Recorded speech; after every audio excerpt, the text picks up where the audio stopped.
Hi, welcome to Professor Kev Show. As you can see, I got my buddy Bonu with us, and he's from Delta One. Hello, my friend. Thanks for taking the time to come on the show today. Hey, Professor. And yeah, I'm super glad to be here.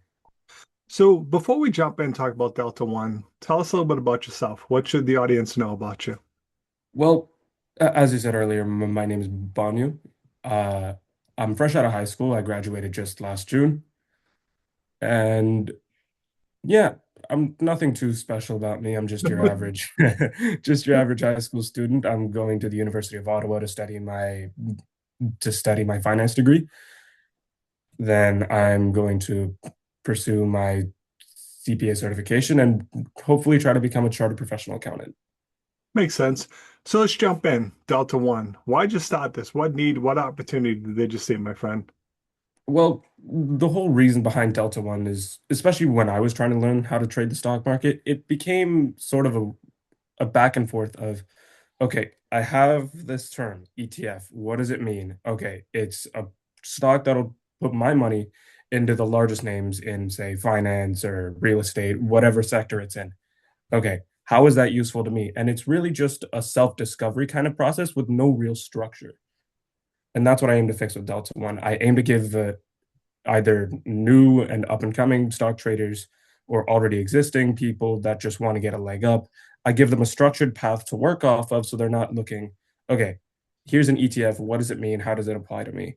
Okay, while I'm learning ETFs, I've learned about X1, X2, and X3. What are those? How do those apply? And how can I apply them? We teach that from right from the get-go. We show you what each thing is. We give you a structured path to learn it off of, kind of like how a school system does it. Grade one, you learn addition, subtraction, and multiplication. Grade two, they teach you all of that plus multiplication and division. Grade three, they teach you how to long divide. Grade four, they teach you how to work with algebra and whatnot, so on and so forth. And eventually, you sort of build that mental process yourself to essentially create your sort of learning tree rather than just to see, okay, YouTube said this, Google said that, my buddy's saying this, Hmm. which one should I go with? So, tell me about the progress so far. What's been some of the challenges in establishing this idea?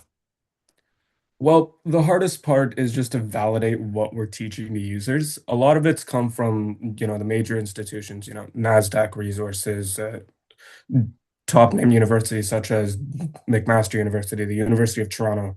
Their finance programs have free resources to pull from, but the hardest part, I think, has just been designing that curriculum. So how are users going to learn this?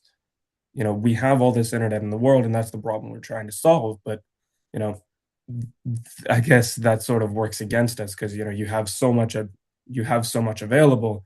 How do you filter out what's just noise and what's actually usable? Makes sense. So, what's been the feedback? Have you had a chance to test this with any students yet?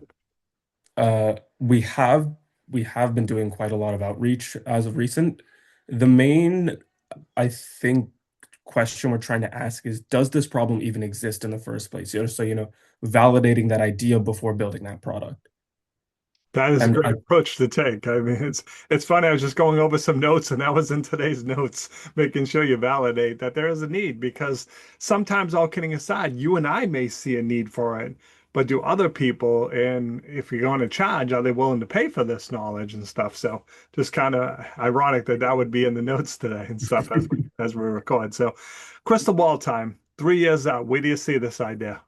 well, 3 years out, I see this sort of as its own platform almost. I obviously don't see this blowing up to like hundreds of millions of users, but you know, at least 10,000 concurrent users is sort of like my North Star metric here. Yep. And also, I kind of just want this to be like a long-term project for myself, going through university, this is sort of just going to come with me, grow with me, and essentially just, you know, first year I started this is what I look like. Last year I'm graduating, this is where it is, this is how I've made progress. It's kind of just a nice way to keep me grounded in terms of, the scale of the project. So, what's the best way for people to reach out to if they want to learn more about the idea? Well, if you want to learn more, you can obviously find me on LinkedIn. My first name is Bonu, last name is Saguna. I'm sure you'll have it linked in the post afterwards. Yep. Uh, another way to reach out is just going to the Delta One waitlist site. So the Delta One pages thedelta1.pages.dev. If you just type that link up, let me bring it up here actually. The Delta One. And yeah, just at the bottom there, it says, would you like to contact me? And all my information is there. Awesome. I appreciate you taking a few minutes to call on the show. And as always, thanks for being my friend. Thank you, Professor.